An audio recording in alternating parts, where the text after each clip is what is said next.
وطالما رسول الله صلى الله عليه وآله كان يثني على علي أمير المؤمنين عليه السلام في ذلك: أنا أقاتل على التنزيل وهو يقاتل على التأويل، يقاتل الناكثين والقاسطين والمارقين. فكيف تقول رسول الله لم يثني على أحد في قتال في فتنة؟ ها هنا أنت تستغفل وتستجهل الناس. كل هذا يدفعك ويحملك عليه النصب والعداء لأهل البيت، وتريد أن تقدح في الحسين عليه السلام وتصوره والعياذ بالله بصورة من خرج بحماقة موقعا الشر والفساد في هذه الأمة. تسرع وتعجل وانخدع بتلك الكتب وما سمع كلام من نصحوه، وكأن هؤلاء يريدون أن يعلموا الحسين. أتعدلون الحسين سيد شباب أهل الجنة بابن عمر وابن عباس ومحمد بن الحنفية وما أدري أبو بكر بن عبد الرحمن بن الحارث بن هشام وأمثال هؤلاء؟ ألا تستحون؟ ألا تستحون؟ يقال للثريا تعالي إلى الثرى. عجيب. يقال للأستاذ تعلم من التلميذ إن عد هؤلاء من التلاميذ. يقال للذي هو من رسول الله ورسول الله منه تعال واسمع هؤلاء ليعلموك تكليفك. استحوا، اخجلوا، اعرفوا أنتم أمام من؟ أنتم أمام الحسين سيد شباب أهل الجنة، صبط رسول الله، حجة الله على خلقه، الإمام. قام أم قعد؟ أنتم أمام هذا الرجل، أنتم لستم أمام ابن عمر وابن عباس وأمثالهم حتى تتطاولون وتطيلون ألسنتكم عليهم. اليوم الذي يقول إن الحسين ما استمع للنصيحة وأن الحسين ركب رأسه ولو كان قعد في بيته وكان عليه أن يبايع يزيد ويحقن الدماء، والذي يتطاول ويتجاسر ويقول إن الحسين سبب فسادا وشرا عظيما كما يقول ابن تيمية لعنة الله عليه وعلى أتباعه، هذا الرجل إنما يتطاول على رسول الله صلى الله عليه وآله، إنما يتطاول على الإسلام. الحسين هو الإسلام، الحسين هو رسول الله، هو رسول الله يقول حسين مني وأنا من حسين، يعني هذا هو الذي يمثل رسول الله في هذه الأمة، وأنتم هكذا تتطاولون عليه. سحقا لكم، تعسا لكم.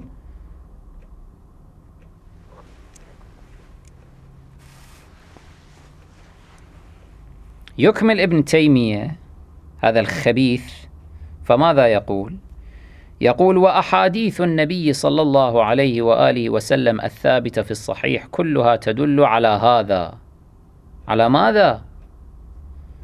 كما في صحيح البخاري من حديث الحسن البصري: سمعت أبا بكرة رضي الله عنه قال: سمعت النبي صلى الله عليه وآله وسلم على المنبر والحسن إلى جنبه ينظر إلى الناس مرة وإليه مرة ويقول: إن ابني هذا سيد، ولعل الله أن يصلح به بين فئتين عظيمتين من المسلمين.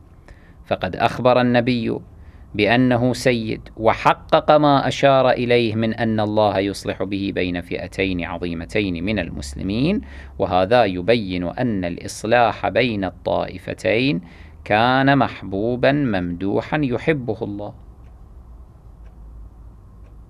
زين، ولماذا أعرضت أيضا في المقابل عن أحاديث رسول الله صلى الله عليه وآله التي يمتدح فيها الحسين عليه السلام حتى في خروجه هذا ويثني عليه؟ هذا أيضا يبين أن حرب يزيد بن معاوية والخروج عليه كان محبوبا ممدوحا يحبه الله. هذا على فرض التسليم بصحة الحديث الذي تنقله أنت وصحة لفظه. العجيب أنه عين عوراء دائما، يعني يأتي بأحاديث التي تثني على الإمام الحسن عليه السلام حتى ماذا؟ هو مو حبا في الحسن صلوات الله عليه، وإنما حتى يصحح جانب معاوية أنه الله يعني أريد الإصلاح بذلك، وكان محبوبا هذا عند الله. لكن الحسين لا، يعني أخطأ مع الأسف. يزيد بن معاوية هالشكل تعامل معه الحسين، ما كان ينبغي للحسين أن يفعل هذا، خطأ كبير.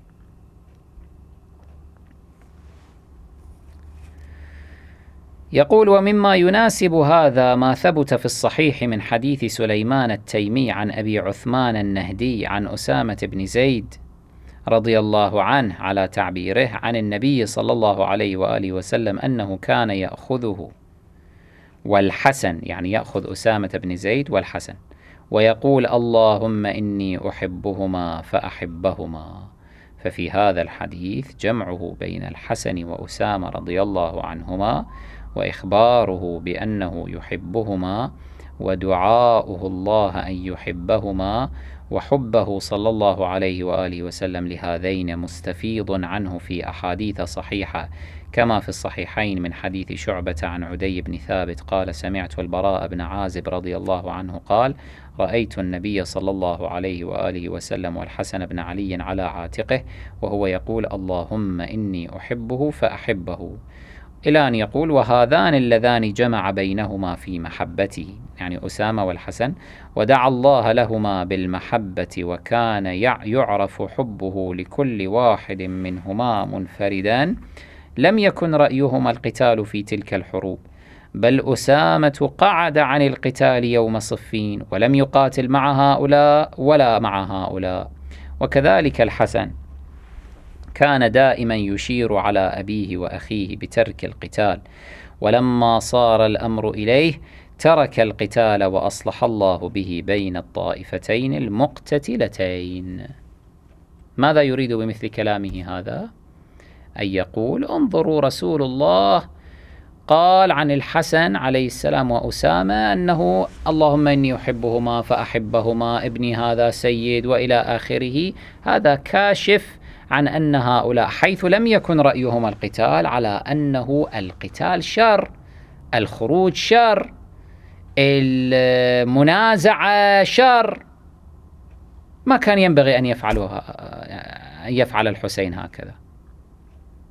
نرجع مرة أخرى إلى العين العوراء هذه.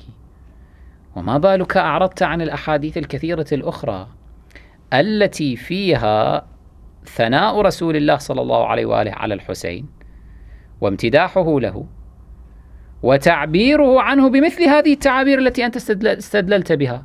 يعني رسول الله قال عن الحسن وأسامة على فرض صحة هذا الحديث: اللهم إني أحبهما فأحبهما، ولم يقل عن الحسن والحسين: اللهم إني أحبهما فأحبهما.